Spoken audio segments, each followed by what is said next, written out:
Good evening and welcome to Left, Right and Centre this Wednesday night on a day that has seen fresh controversy break out on relations between the government and the army.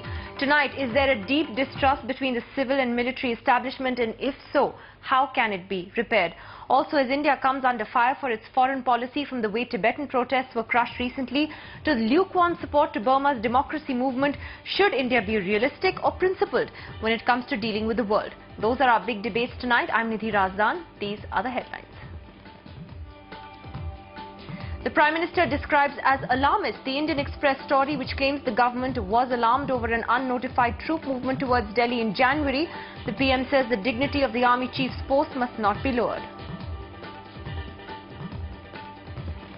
The US State Department says the $10 million bounty on Hafiz Saeed was primarily due to his key role in the 26/11 attacks, rejecting the theory that it had anything to do with his opposition to the reopening of the crucial NATO supply route to Afghanistan. The US also refutes Pakistani claims that Islamabad was not informed about the bounty, says Washington was in communication with Pakistan on the issue. After 20 years, India re-enters the nuclear-powered submarine space. Defence Minister Antony commissions a Russian-built nuclear sub in Visakhapatnam. It's been leased by the Indian Navy for the next 10 years. In Delhi, the doctor couple who allegedly left their 13-year-old maid locked up and starving in the house while they vacationed in Thailand are arrested. Sanjay Verma and his wife Sumita had returned to the country a day after the incident was reported in the media, but they were hiding and then arrested today from near a mall in West Delhi. And the Supreme Court upholds the Bombay High Court order asking filmmaker Subhash Ghai to hand over the land allotted to his film institute. The top court says the state government gave the land to the blue-eyed boy at the behest of then Chief Minister Vilas Rao Deshmukh. Well, our top story tonight, it is a story that has created a storm and a sensation in the national capital and much controversy. The Indian Express front page piece which claims that alarm bells rang at the highest levels of government over an unnotified troop movement towards Delhi in January. Reacting to that story today, the Prime Minister called it alarmist. Speaking to reporters in Delhi, he said that the Army Chief is an exalted office and that everyone has an obligation not to lower the dignity of that post. The Prime Minister also said that it is an alarmist report, and he went on to say that the Indian Express story should not be taken at face value. Army has already explained this. It's a usual, natural activities. Nothing unusual. And we are absolutely confident about the patriotism of our Indian armed forces. Don't question their patriotism. They will not do anything undermining the Indian democracy. They are true patriots. Don't question the patriotism of soldiers who are dying for the country at younger age in the frontiers. I am proud of Indian Army. I am proud of Indian Navy. I am proud of Indian Air Force. Well, joining us first on Left, Right and Centre tonight is the Editor-in-Chief of the Indian Express, Mr. Shekhar Gupta, who is on the phone line with us now. Mr. Gupta, you've seen the reactions to your story on which your byline was prominently displayed as well. The Prime Minister's comments have come in. Now, the Indian Express has issued a statement a little while earlier saying that you stand by your story. But when you look back in hindsight, do you think that there was a problem in the way that it was displayed on the front page? The fact that it was the entire front page that took up the story, your byline was there, the words alarm bells were used in the headline. There has been some criticism of the way it was displayed rather than the merits of the story itself. Well, I'd say I'm rather amused and also intrigued that much of the criticism has been about the style rather than the substance. It's a story that definitely, any newspaper would have had it on page one prominently, full page or not in the newsroom call. Any news channel would have had it as a lead. If I edited any newspaper or any news channel, one would have loved to have this story. So I don't think there's an issue with that. I'm also surprised that a lot of the criticism has come from fellow journalists, which is sometimes understandable. But odd. But having said that, there is no denial of the basic facts of the story. If you look at the Prime Minister's office statement also, it talks about story being alarmist. So the facts are there. Prime Minister's office may think that the conclusions from those facts that we have drawn are alarmist. But we surely stand by the facts and substance of the story. And the rest is a newsroom call. So you don't see the Prime Minister's comments or the Defence Minister's comments today as a denial of the story. As you yourself said, the Prime Minister called it alarmist but didn't deny it. Yes, I haven't seen anybody deny the facts. And if anybody calls any facts into question, like any editor of any publication or news channel, we'll be willing to stand up and be willing to check our facts out or look at any new facts that are put up to us. Nothing has been put up to us. But frankly, what else did we expect? I mean, did we expect the government to say this is so correct and how we wish this had not happened, or that, please tell us what to do about this? I mean, this is what we journalists do all the time, all our lives. Our lives are built around great scoops, and all great scoops are denied. I mean, if you go back to the history of all the president's men, and I would comment to anybody who doubt any of this, who get worried about routine denials, to please read the book All the President's Men, where in the evening when the story is written, the reporters go home leaving it blank, leaving a blank saying insert denial. So denials, as long as there are governments in the world, there will be denials. Right, but let me ask you one final question, which is on the general criticism, again in the commentary today, which has been that when one reads the story, there are some people who get the impression that while you don't use the C word, coup, that somehow the story implies that. How do you respond to that? Well, we cannot get into people's minds. We cannot tell people what conclusions to draw. But I think if you see how the story is written, and certainly I take responsibility because I've written it, it is absolutely emphatically clear. It's a story about mistrust and a broken down communication. It's not a story about a coup attempt. There is no suggestion of a coup attempt. In fact, if you see, there are several lines there which clearly say that there's a line that says that while there was all the other concerns, etc., etc., etc., etc., nobody's used the coup word to imply anything other than curious, right? But it was curious, it was odd, it was a story.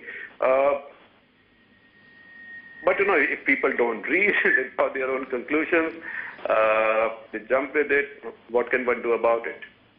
All right, Mr. Shekhar Gupta, the Editor-in-Chief of the Indian Express, standing by your story there, and the facts that you say are in your story. The Indian Express is also in its official statement. If I can have half a minute more, let me say something else. It's not a question about what exactly was somebody's intent that night, or the denials, or part denials. The basic issue remains. The basic issue remains that there is a breakdown of trust and communication between the military, between the army specifically and the government.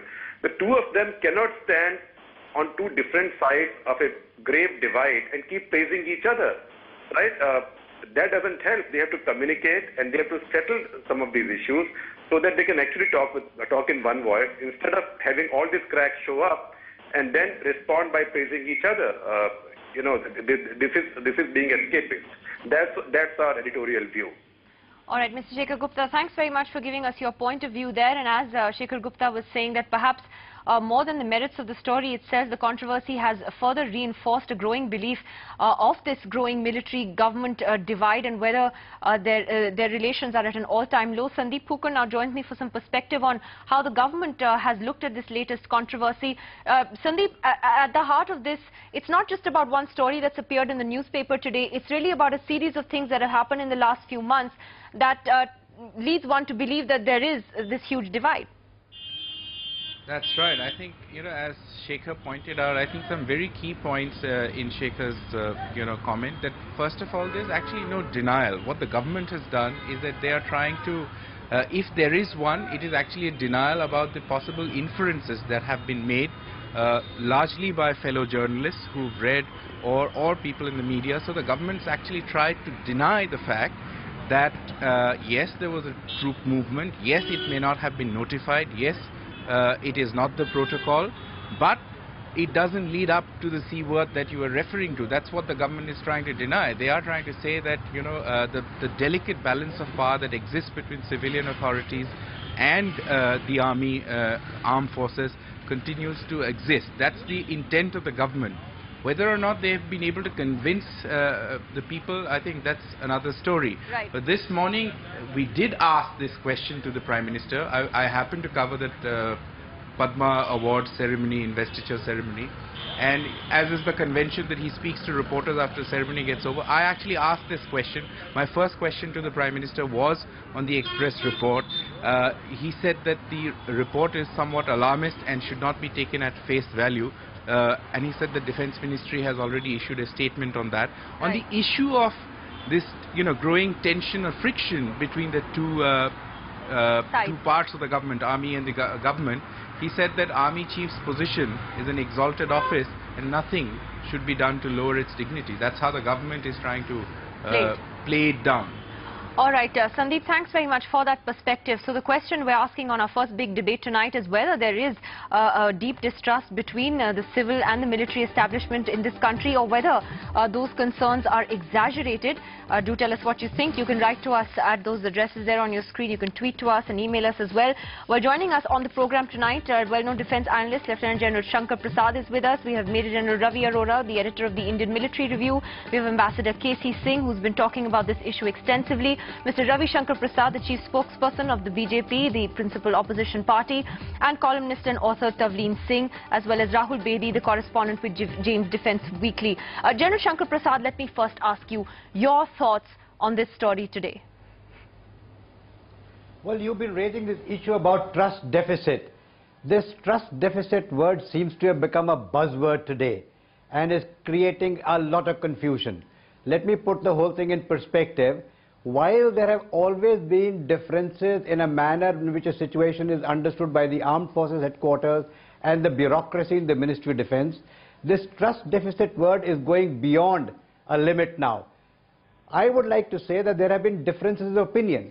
There have been many issues concerning equipment procurement, concerning modernization, concerning promotions and many other issues, that there has been differences of opinion, and we have now started talking about a trust deficit. Even I've been talking about a trust deficit. But this trust deficit today needs to be attacked in its totality.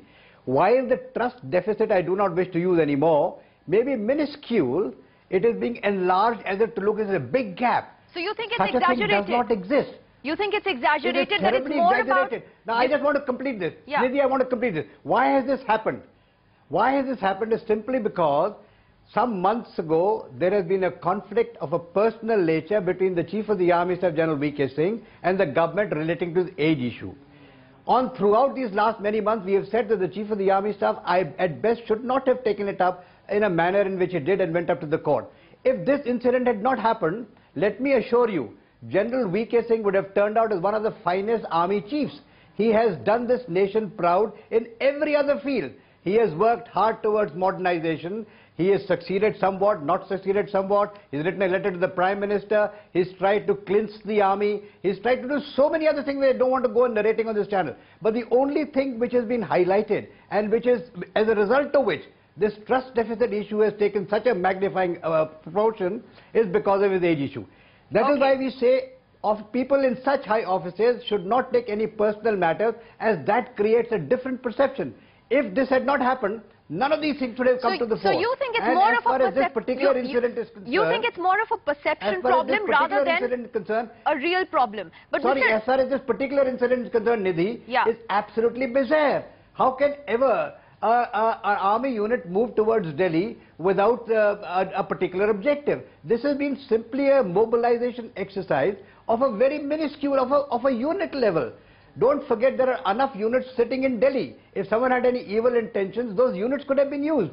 Therefore, please let us not do this. Such are the activities that actually affect the morale. Many other things that have been attributed to affecting morale do not affect the morale of the armed forces. But when we fight in Siachen, when we fight in Kashmir, when we fight insurgency all over, train paramilitary forces to fight the Maoists, and do all the good work throughout the year, and now today you talk about an army doing such activity which is anti-government, I think it's very unfair. It's very unfair for a person like Shekhar Gupta to put it on the front page of Indian Express and let the whole world talk about it. Please, we are not benefiting out of it. The only fellow benefiting out of it is our enemy. Okay, Mr. Ravi Shankar Prasad, though the BJP today did express concern at this civil-military divide, do you feel today that General Shankar Prasad thinks it's perhaps exaggerated and over-magnified, probably by the media, but do you think it's a real concern right now? Well, Nidhi, I must make my point very clear.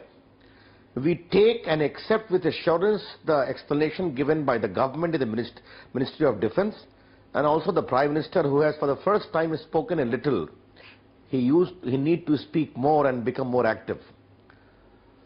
Army is one of the most important institutions of the country. It secures us by sacrifice, the only institution. And we need to trust the professionalism and dedication of the armed forces who work under political civilian control. That's how we have seen the country grow. Now, yes, Nidhi, you are right. There is a problem with the equilibrium between the current political leadership and the army leadership. That ought to have been set right regardless of the age controversy. There are many other areas. Now, let me give you a very specific instance. The army chief wrote a letter. Next day we saw it was leaked from the army chief office, or as the case may be.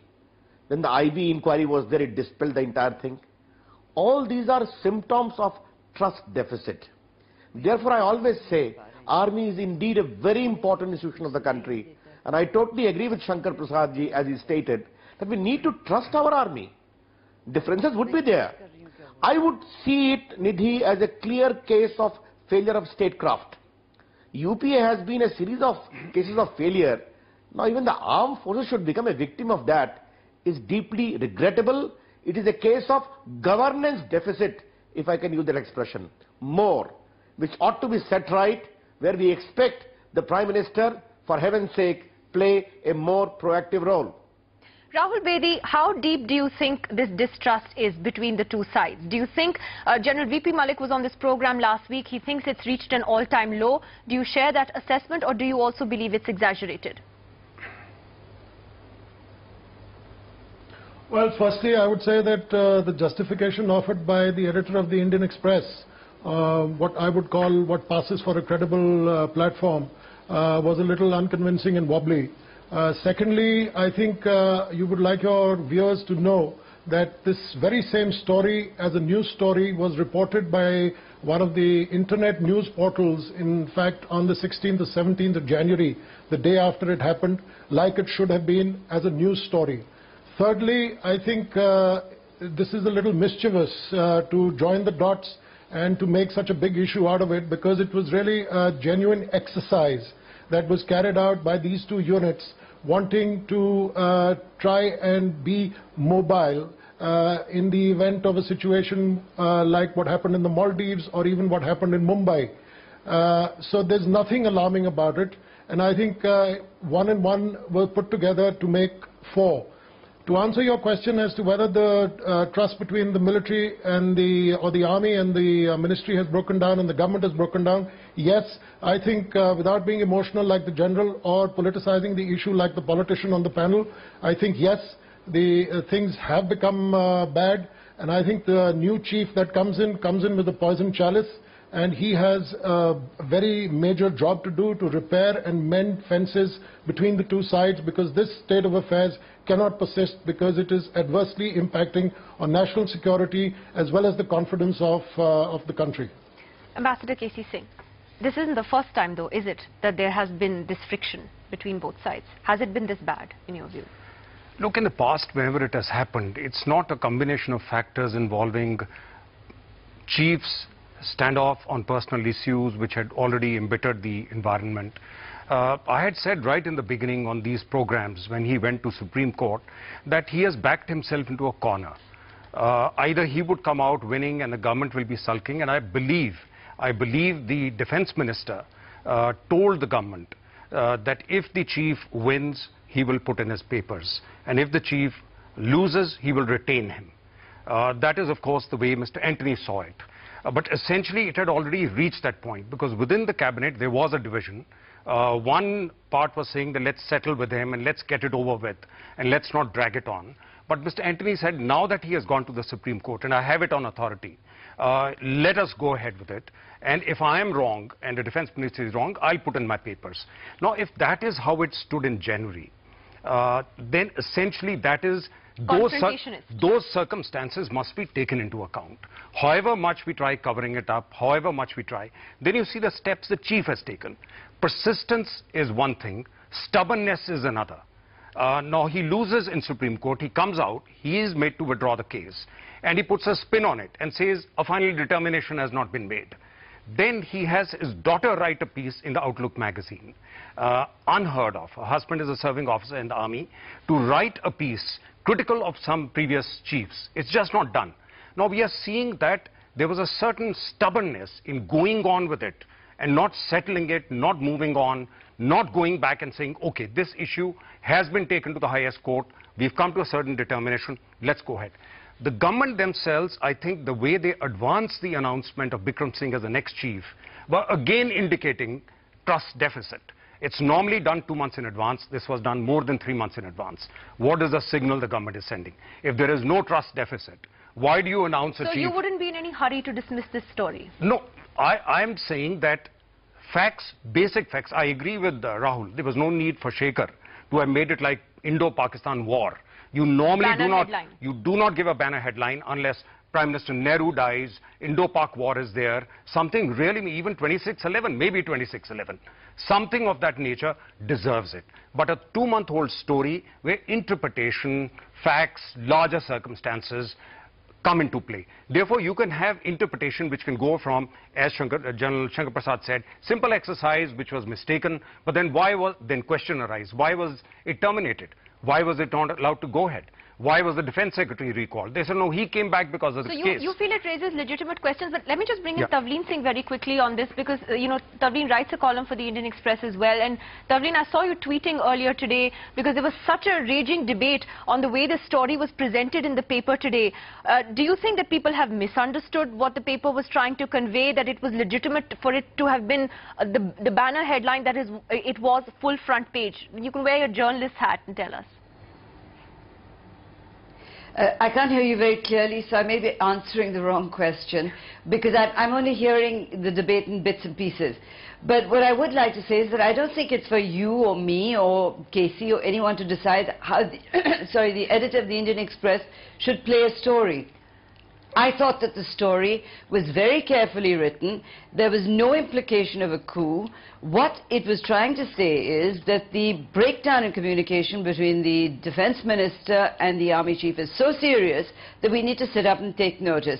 And to tell you the truth, me as an ordinary citizen of this country, I think that the army chief should have been sacked along with the defense minister once all this age problem started, especially when he went to the Supreme Court. And then that interview, do you remember Stanley McChrystal in Afghanistan? He gave one interview to Rolling Stone and that was it. He was out. And I think that the country could have been spared a lot of nonsense if that had happened. It's very worrying to see that the government seems unable to act even in a very serious matter like this. Isn't that a valid point, General Ravi Arora? Do you think that looking forward, this was a solution that actually there's been a problem on both sides. If the army chief is being blamed on one hand for taking certain unprecedented steps, the way the defense minister has handled that has also been extremely poor from the beginning. But I think the government is also looking at how the armed forces and particularly the officers are looking at it. Many are backing the chief. At the lowest levels, at the youngsters level, they couldn't be concerned. But at the middle and higher levels, there's a groundswell of support for what the chief has done. Yes, it has damaged the reputations of the very senior officers because there are a number of generals involved in this controversy. But overall, I think it would have led to some more problems if General V.K. Singh was sacked. Whether Mr. Antony went or not is another matter. But on the question of mistrust, I would not be speaking the truth if I said there is no mistrust. I could say there is no love lost between the military and the bureaucracy since long. But what has happened in the last 3-4 months has definitely led to more of mistrust. General Shankar Prasad, you know, I think overwhelmingly the panel believes that there is a certain degree of mistrust. How long do you think it will take to overcome the after effects of this? General Singh has to step down next month. What is the long-term impact of this entire mess going to be on the army and on our armed forces establishment? Nidhi, first of all, I don't like this word mistrust or trust deficit. I've been using it myself in the past, but I today want to take a decision that this is not a good word. There have been a lot of differences of opinion between the civilian bureaucracy in the Ministry of Defence and the Armed Forces headquarters on many issues, and the Armed Forces officers are quite peeved about it. The responsibility for defence of India is not only with the Armed Forces headquarters, it is also equally, if not more, with the Ministry of Defence.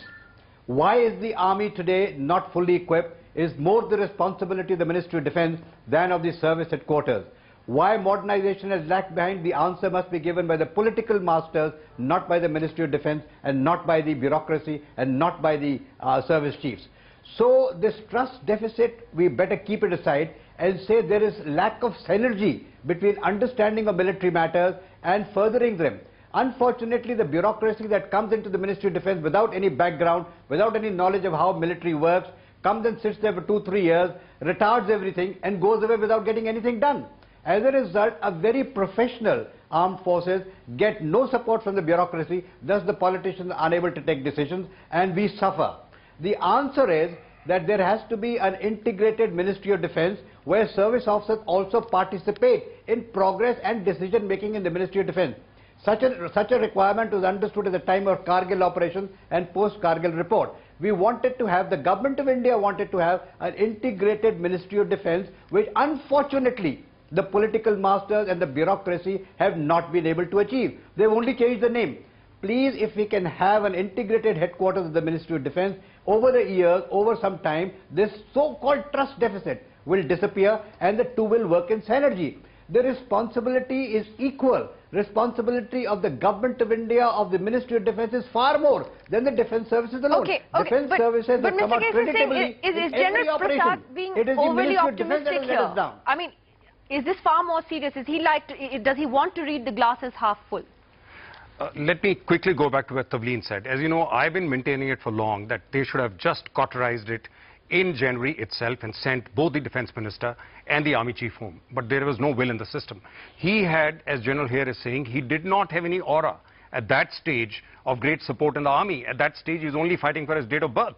He's generated that support, number one, by going after General Tajinder Singh and the Tetra issue, and number two, writing a letter to the Prime Minister, and then it's surfacing in the public and saying, I'm doing it for the army. Till then, in the public domain, there was nothing. We're seen as fighting for general causes of the army rather than his own cause. I mean, that's number one. Number two is this has embittered the whole thing so much that there'll be more checks and balances. The next chief comes in and they will tighten it up so much because the political system is not going to devise a new system of co-opting the army. I think it's going to be more distrust control, distrust control or distrust not remedial action, but rather containment of the army. What Rydell says about Pakistan Army, I think the Indian probably Prime Minister and Zardari can discuss that on how to contain their respective armies. Can you imagine something which we used to say Pakistan is concerned with is an issue which has been on the front pages for the last 4 months. What are we dealing with? Mr. Ravi Shankar Prasad, what do you think is the way forward from here? When you look at the long-term repercussions for this, how do you think that this delicate relationship can be restored? Nidhi, first a caveat at the very outset. Our very esteemed panelists have got their right to take a position. But let us not take this very respectful debate of left, right and centre as an army chief bashing or an MOD bashing. I am sorry to say that will not be the right approach of looking at it. Yes, there is a distrust. We have to restore it. Now let me give you certain suggestions. We know that this was already on the internet portal in January itself. I think now I would have expected the Prime Minister to call the top leaders of the opposition, have a frank one-to-one, and let the matter would have been allowed to rest. This controversy would not have simmered. That is how you ensure by governance that these problems do not become cancerous. perhaps had this decision taken, I'm giving you a very out-of-box solution, all these stories would have been irrelevant. They have been briefed adequately by the government, if it was a routine movement as the case is made out. Now you ask me what is to be done. History gives us the experience of General Thimaya, who was very shabbily treated by Mr. Krishna Menon. He resigned, you know that? Ultimately, Prime Minister Nehru called him. In a gentle way, had to snub Mr. Krishna Menon with great difficulty. He was also his blue-eyed boy. And Thimaya was assured of all his reputation and integrity. We need to trust the armed forces, Nidhi. Who dies for the country? None of us. The armed forces who secure us. And at least that entitles them to have the consideration, respect and trust. Therefore, I deliberately used the word equilibrium has to be restored. Now, what is the way forward? The way forward is reaching out, reciprocity, trust. I am sure the professionalism of Indian Army tells us that they accept without condition the civilian political leadership of India. That's what our democracy is about. All this apprehension about what is happening in Pakistan, what Casey said, sorry, that comparison is completely misplaced. We are proud of our democracy and we are proud of the professionalism of our army. Okay, Mr. Casey Singh wanted to quickly respond to you. Sure. Mr. Prasad, it's very easy to be sanctimonious when being in the opposition. Why did you bash a naval chief when you had the government? He's talking about Admiral Vishnu Bhagwat. All right, no, since he has asked me, I did not want to join issue. No, why did you? Since you have asked me, why did you bash a naval chief? Very simple question. He was holding as exalted an office as the present chief. Nidhi, I was a minister then. I don't want to join public issue on a sensitive issue, but I can only say, in case of Mr. Bhagwat, there was overwhelming materials available of defying civilian leadership. Beyond this, I have nothing more to say. Okay. And Casey, I will remind you again, I have enough material to talk about on this sensitive issue. Let's have some restraint. All right, let me get last comment. Rahul Bedi, what's the way forward? Do you agree with Casey Singh that going forward from here, the civil-military relationship will actually see deeper mistrust building into it? Or do you think that there can be a way out, and what can that be? Well, I think that, I'm a little tired over the past week. While this controversy has been raging, I'm a little tired of listening to this tu-tu meh-meh, going back to Admiral Bhagwat, going back to General Thimaya. I think General Singh is going to be gone in another few weeks. Mr. Antony may remain minister or may not remain minister. I think we should look at it a little more constructively. As the General said, I think one of the ways forward is to integrate the service headquarters with the Ministry of Defence. And I think what is really important is to de-bureaucratize the Ministry of Defence and give military people a little more responsibility and a little more trust. And I think even if the General doesn't like it, there is a trust deficit that has built up, and I think we should be a little more constructive. One of your panelists talked about General Stanley McChrystal. I think when General McChrystal was sacked, there was an informed debate as to how to go forward, not look backwards on the various pitfalls that the American military had fallen into. And that's exactly what we are doing. We're doing this tu-tu meh-meh. We're squeezing a lemon that has no juice left in it anymore. Whether Singh's age was an issue or not, it's over and done with. I think we should go forward, and I think that is the constructive way to do that. And I think one of the major things to be done is to de-bureaucratize the Ministry of Defence, which is so top-heavy with generalists, that I think it cannot move forward if it goes on in this manner. Okay, Tavleen, you wanted to respond to that before I take last comments from General Ravi Arora. Yes, there was no debate before Stanley McChrystal was sacked. He gave an interview to Rolling Stone. As soon as it hit the streets, the general was asked to leave, and he was a very good general and was doing quite well in Afghanistan. I think that actually everyone's behaved disgracefully in the whole thing, and they put their own interests, all the players in this game, I don't want to name anyone, have put their own interests above that of the country. And, it just horrifies me to think of how an ordinary Indian views what's going on. And, our enemy countries must be having the time of their lives. They must, every bit of dirty linen in between the Defence Ministry and the Army is out in the open. Now, this is disgraceful behavior. General Ravi Arora, last comments. I think when such a situation develops in any organization, everybody must be changed. And what we need now is a Defence Minister with a defence background, like we had Mr. Jaswant Singh or KP Singh Deo earlier. That will be very soothing for the time being. All right, well, that's an interesting note to end on and an interesting suggestion as well. Let's see how this controversy plays out, because clearly this story, which we thought had ended a few days ago, and we'd even seen public appearances by the Defence Minister and the Army Chief on a common platform, this story doesn't seem to be going away yet. Thank you very mush to the panel for joining us. Mr. Ravi Shankar Prasad, Tavleen Singh and KC Singh will stay with us for a few more minutes. When we come back, we're going to be looking at how India is facing flack on its foreign policy when it comes to Tibet and Myanmar in particular. What should India do? That's after the break. Welcome back. Now, along with much of the rest of the world, India this week congratulated Myanmar's pro-democracy leader Aung San Suu Kyi for her party's big win in the country's historic by-polls. But Aung San Suu Kyi was candid in her assessment of India's role. India, she said, needs to do more as the world's largest democracy. And that really has been at the heart of a debate on India's foreign policy. From Myanmar to Tibet, India has often been criticized for compromising on its principles for realpolitik. Anchal has the story. We always expect more and more and more from India. India is the largest democracy in the world. Aung San Suu Kyi, an international icon for democratic freedoms.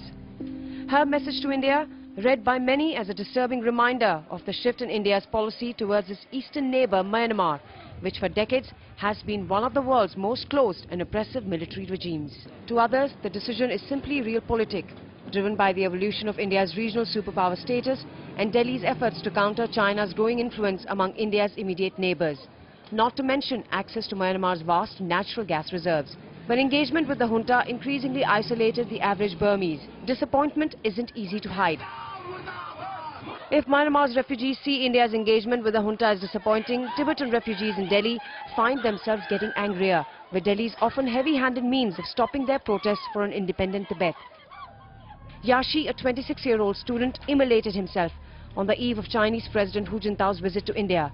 But this time we were saddened by the decision of Government of India, which allowed China to dictate. While no policy can be totally devoid of principle, it has to be balanced by considerations of national interest, and it has to be a mixture of principle and pragmatism. A Tibetan government with a Tibetan Prime Minister in exile live in Dharamshala is no secret. But critics say India only provides as much support to Tibet as it needs to use as a leverage tool against China. The world is demanding more. But on the other side, India is surrounded by a hostile neighborhood and has its own security concerns and feels foreign policy must protect national interest. The challenge for India is the balancing act. In New Delhi, Arora, NDTV. So should India's foreign policy be based on principles or pragmatism, or does it have to be either or? Do tell us what you think. Joining us for this particular segment, exiled Burmese leader Tin Sway, who's been in India actually for a very, very long time, many years now. And from the Students for a Free Tibet, we have Dorji Setsen, who also joins us tonight. Before I come to the two of you, I want to go to Tavleen Singh first, because Tavleen, you actually tweeted about this. You were rather angry with the way the Indian government handled the Tibetan protests that took place when China's president was here. Yes, you know, you were talking about whether we should choose between principles and pragmatism and all this sort of thing. It isn't about that. It's about what India stands for. Is India a democracy? Are we proud of being a democracy? I think we are. In which case, we are the opposite of China. And we must not at any stage start behaving like China. So, you know, I mean, if the Chinese Prime Minister didn't like Tibetans protesting against him in the streets of Delhi, what's our problem? You know, Tibetans had every right to protest, and I was ashamed to see the way that the police dealt with them. But, you know, it's routine. We're never on the side of democracy. We have no idea who we are. It is in our national interest to stand up for democracy. Mr. KC Singh? You're the foreign policy expert on the panel. You see, this battle between power and what Brzezinski's book is, Power and Principle, between realpolitik and moral principles, is always there in every foreign policy. And the greater the power, probably the less attention they pay to morality. It's a stick you beat those who are opposed to you with. Even the US has never applied this uniformly. But I think the mix is changing. The mix that we had during the non-aligned phase was different, because we were with a group of countries, many of them didn't follow those principles. You didn't want to preach that. Soviet Union, one of our biggest supporters, was not democratic. Then we come now to the 21st century. I think today we are in a period when it's a very bad time for dictators.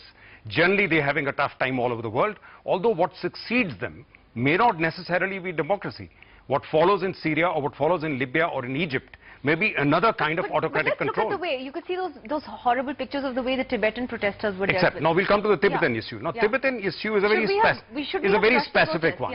No, let's say Aung San Suu Kyi. Myanmar, I think till now the policy was fine. Till now, because we used a policy of engaging them, and at the same time we didn't want to offend the military junta because they had many other things that we needed them for, particularly in the northeast, cooperation in dealing with the militants there and so on and so forth. All that has changed. Today we have to deal with Myanmar differently. Today we have to, as Tavleen says, we are the two voices in Asia. The Chinese voice, economically very successful, but politically with a very dubious model. India, politically vibrant, I will not say yet fully successful, vibrant, but economically we are still lagging behind. Now these are the two models. The models are not coming from the West.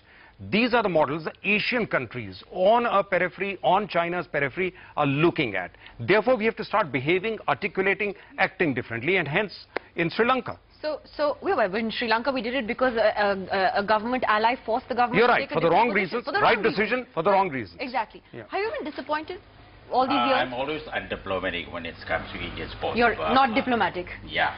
So Why? I will be frank, you know. I agree that India should not follow West. Why not following China? The more largest democracy's policy towards Burma is the same as that of China. Soft loans, sale of arms, protecting diplomatic arenas on the war by India. So I think India should do differently, not like China. India shouldn't be like China. Should not be like China. So that's why Aung San Suu Kyi has been appealing repeatedly, India, please do more, please do more, please do be proactive to support of democracy. With the changes in Burma over the last couple of days, I think India, this is the right time for India to make a new change, new approaches and new policy towards Burma. So Aung San Suu Kyi and the people of Burma will be happy about that. Right now, the sentiment of the people, Burmese people, towards China and India the same, but it should be changed right now. Yes. But Mr. Ravi Shankar Prasad, does it bother you that there are these comparisons that are now being made between India and China, not just about the way it handles Tibetan protests, but in other aspects as well? I mean, do you think that Indian foreign policy is confused? Well, a lot can be said about India's foreign policy and the way it is being managed, and also the way the political leadership of the foreign ministry is conducting itself. Let's leave it separately for a separate debate, Nidhi. But yes, on a first principles, pragmatism and principles will be there in the pursuit of foreign policy, including national interest. But you cannot divorce principles altogether, more particularly if it is a case of India. Now let me give a very specific instance. Mr. Hu Jintao has a problem with the Tibetan protesters, but India is a democracy. And let me give an analogy. When President Bush came to Delhi in the wake of Iraq war, you must have seen the kind of protest he had to suffer.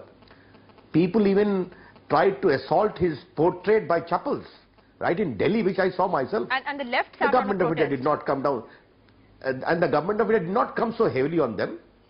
Then why this kind of behavior with Tibetan refugees? Why? That is, we also raised it in our own way inside the parliament. Therefore, a message has to go that if a foreign guest comes, certainly he would have his own preferences. But as far as India is concerned, the right to protest is recognized and respected, obviously in a non-violent way. As far as Myanmar is concerned, I think the point is very well taken. As Casey said, we have our own strategic interest because of Northeast militancy problem. But when today democracy is dawning in Myanmar, we have to respect, and I have always felt very clearly that government of India in the past also ought to have conveyed its own concern to the treatment being meted out to Aung San Suu Kyi. You don't think they did that strongly enough? You don't think they did that strongly enough? Because that is a big criticism against India, that India hasn't strongly supported the democracy movement there. I think I share it, Nidhi. I was present inside the Central Hall when President Obama, in his very stunning speech, exhorted India to take up the cause of democracy in Myanmar. I can understand the compulsions of realpolitik, but within the ambit of that, you can certainly raise the issues of a great denial, deprivation of human rights of the great leader of Myanmar. I think there we ought to have been a little more proactive. Dorji, do you understand the dilemmas that India faces when the Chinese president... You understand that the India-China relationship is delicate and it's complicated. But are you able to understand why India has acted the way that it has with protesters? See, Tibetans, this time we are saddened by the decision of Indian government putting so down with the protester. What did you expect from the Tibetans when inside Tibet, till now, 33 Tibetans self-immolated? There were protests, thousands of people come to the street and they protest and they were faced gunshot. Many were killed. And these kind of protests which we are doing in India, if it does in Tibet, they may go to prison, they may die. And then the man is coming, Hu Jintao, who is directly responsible, who is the architect of the human rights violation inside Tibet. If we don't protest, what we will do? And we know that we are in India. We are not in China, we are not in Tibet. Tibetans have looked forward India, always Indian support. And we believe what we are doing is nothing different than what India did during Gandhi led the freedom struggle. We are struggling for our freedom. If India don't support, then who will support us? We are saddened by the India's decision now. Is that easier said than done when you're dealing with a country like China? It's a matter of balancing it. I think on balance they took this decision, but if you ask me, that one image of self-immolation which occurred in Delhi, that went beyond whatever else that could have been done through protests. That's been seen all over the world. That's been seen in newspapers, in magazines and so on and so forth. A single image has been seen. But I agree with Mr. Prasad, I agree with them. I think the balance was a bit too much tilted in favor of China. Because this gave too much of a breathing space to China.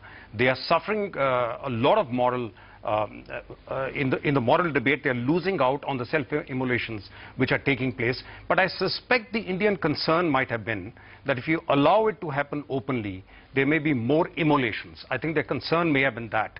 And that is something you can't control. If there is a large mob, if the Chinese cannot control it, how can the Indian police control immolations? That would have been a concern. Yes, you wanted to say something. See, the BRIC conference happened in Delhi. We see now India as a developing country and as growing power. When in the BRIC, when the Syria, Iran, Middle East issue was discussed, we hope that Tibet issue will come up, but it didn't happen. So in that case, we feel that something happened just across the nation, Tibet. India is trying to see that it hides its eyes. So which is sad for us. And we now think that, as we know that there is a growing support, the Indian people always support, but from the government side, we need a strong support, especially now people are dying. India's support need to save those Tibetans who are dying inside.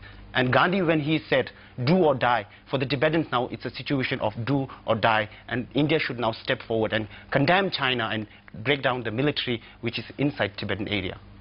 Well, I don't think India is going to do that, but I think what you made is an important point about India perhaps standing up more strongly for the democratic principles that it stands for. And like A.C. Singh said, well, we tried to do that in the case of Sri Lanka, but for the wrong reasons. We were pushed to do it because of the DMK, but we did it nevertheless. Thank you very much to the entire panel for joining us on the program tonight. I wish we had more time for this particular debate. Thank you very much.